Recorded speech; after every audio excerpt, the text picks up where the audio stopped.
המלחמה הזאת הולכת להיות קשה. אבל אני מזהה, ודאי אתם רואים את זה גם בחומר, תחילה של שבירה.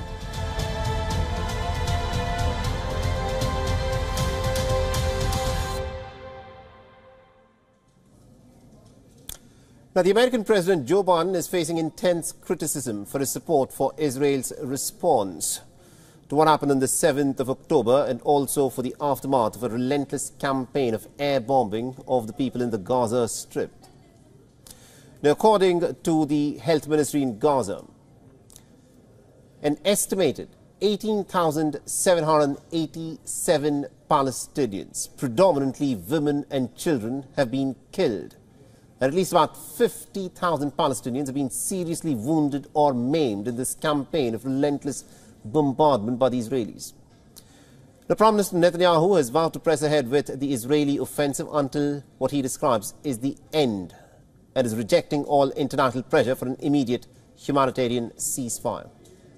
Now, Israel has vowed that it will continue till Hamas is eliminated, while much of the Gaza Strip has been reduced to nothing more than rubble. The Hamas fighters continue to maintain a pretty firm foothold in the besieged Gaza Strip. And the big question, of course, is, has Israel managed to weaken Hamas, and how far has it succeeded in rooting out Hamas? We're not talking militarily, but also in its standing amongst the Palestinian people. A wartime opinion poll amongst the Palestinian people shows a sharp rise in support for the resistance that Hamas fighters have been putting up, which appears to have ticked up even in the devastated Gaza Strip. The opinion poll also shows an overwhelming rejection of the Palestinian President Mahmoud Abbas, with nearly 90% of the Palestinian people saying that he must actually resign forthwith. The West Bank-based Palestinian Authority governed Gaza until a takeover by Hamas in 2007.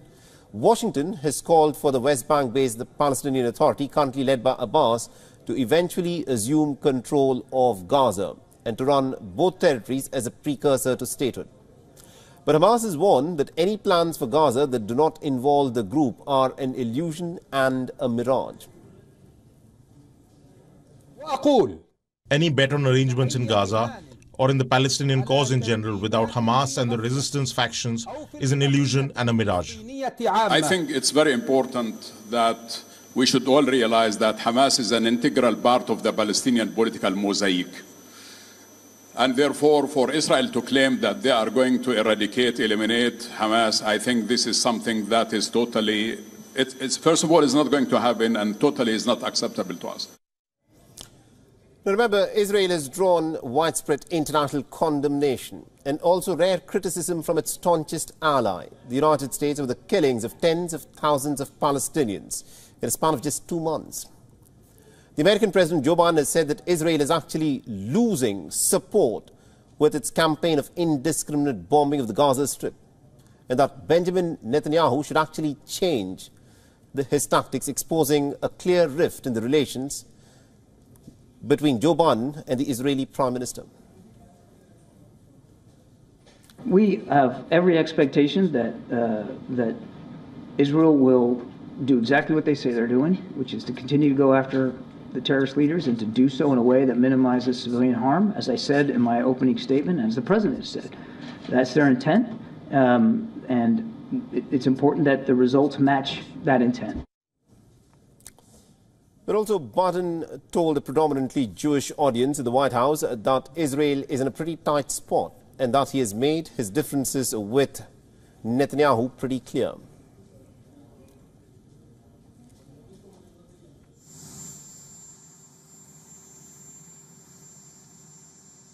Assistance to innocent Palestinian civilians who emphasize to our friends, to our Israeli friends, we need to protect civilian life.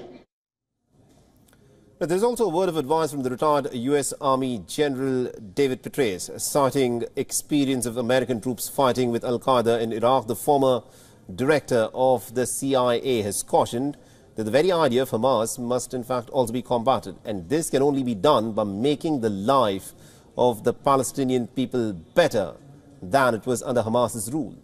The Biden administration is reportedly delaying the sale of more than 20,000 American-made rifles, assault rifles, to Israel, over concerns that these assault rifles could actually end up in the hands of these illegal Israeli settlers who resorted to a lot of violence and killings of the Palestinians in the West Bank.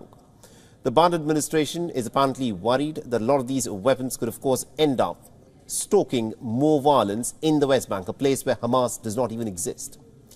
The administration last week began imposing visa bans on these illegal, violent Israeli settlers who've been involved in violent activities in the West Bank. All right, now to give us more perspective in terms of what, of course, is happening in this war, we're being joined by retired Lieutenant Colonel Daniel Davis, who is a military expert and also the host of the Daniel Davis Deep Dive on YouTube. He's joining us live from Sterling in Virginia.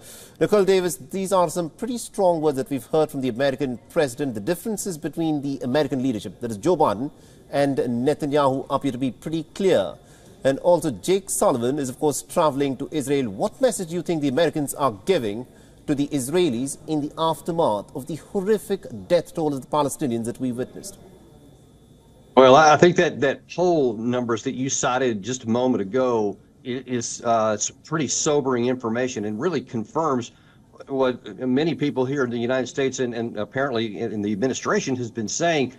You can't kill your way to peace in this situation. You can't just say we're going to kill all the Hamas fighters and then we're going to have peace, because you see there's been such a massive destruction of the ability of the Palestinians to even live after this is over, on top of the scores of thousands that have been killed and tens of thousands more that have been wounded. All that does is breed more contempt for Israel and more hatred. And when you see both in the Gaza Strip and in the West Bank, actually a higher percentage of people in the West Bank in that same poll said that they believed that Hamas was right on October 7th because of all the carnage that they have seen. So Israel is going backwards in terms of creating a possibility of peace for its people by this indiscriminate killing of people in pursuit of Hamas. But I'll tell you one other thing, even tactically speaking, there's almost no way that Israel can accomplish its goals of destroying Hamas and killing everybody, because how do they even know who Hamas is? I mean, unless you have a roster, they don't wear uniforms. And how do you distinguish a Hamas terrorist from just an angry Palestinian man who's upset that his family got killed or something? And you see that you're just going to create more and more. I've seen it with my own eyes in combat. And if they don't change something, they're not going to attain their political outcome, and they're going to create more strife for the future. You know, it's interesting that you mentioned this, because this is an interesting sentiment that was also echoed by General David Petraeus. He said that it is important to win the battle of hearts and minds, and if Israel is serious about actually rooting out Hamas, then Israel's job is to make the lives of the Palestinians better than what they had when Hamas was, of course, ruling them in the Gaza Strip. Do you think the Americans would be pushing the Israelis to, in fact, change their tactics? Because to root out Hamas, you need to convince the Palestinian people about it. And before this conflict began, before the 7th of October, Hamas's popularity within the Gazan people, the Palestinians in Gaza, was said to be very low. But since this conflict has gone up, the popularity of Hamas has shot up dramatically. What do you make of these tactics? Yeah, the whole issue of winning hearts and minds, you might have had a shot at that before October 7th. There is no chance for that now. That's not even on the table. What you have to now do is just even create the possibility of a future and a hope for the Palestinian people. You're not going to win any hearts and minds now, not for the foreseeable future, because of the extraordinary level of anger that has been created by this, massive loss of life and physical destruction. So that's actually off the table. But if Israel doesn't even provide a possibility for future, then the anger is going to even escalate above what is happening because of all the loss of life. So whether Sullivan or President Biden or some of these other officials are telling Israel this behind the scenes, I don't know. I certainly hope so, because we're not doing them any favors by just saying you should be more careful and then not doing anything when they're not. Because Netanyahu has been abundantly clear. He doesn't care what they're saying. He doesn't care what Sullivan says. In fact, he said just, I think yesterday, or maybe it was earlier today, he is going to continue to press forward. He will not do a ceasefire. Basically, he's not going to do anything that the U.S. is asking. And at some point, we're going to come to a point to where we have to say, you're on your own, or we're just going to say, we're going to continue to let you do whatever you want. And then we're not going to have any difference in the public opinion in the world that we're basically behind them. And that's the stark truth, no matter what anyone wants to say. All right. Thank you very much indeed, Colonel Davis, for joining us and getting us that perspective there. Thank you. WION is now available in your country. Download the app now and get all the news on the move.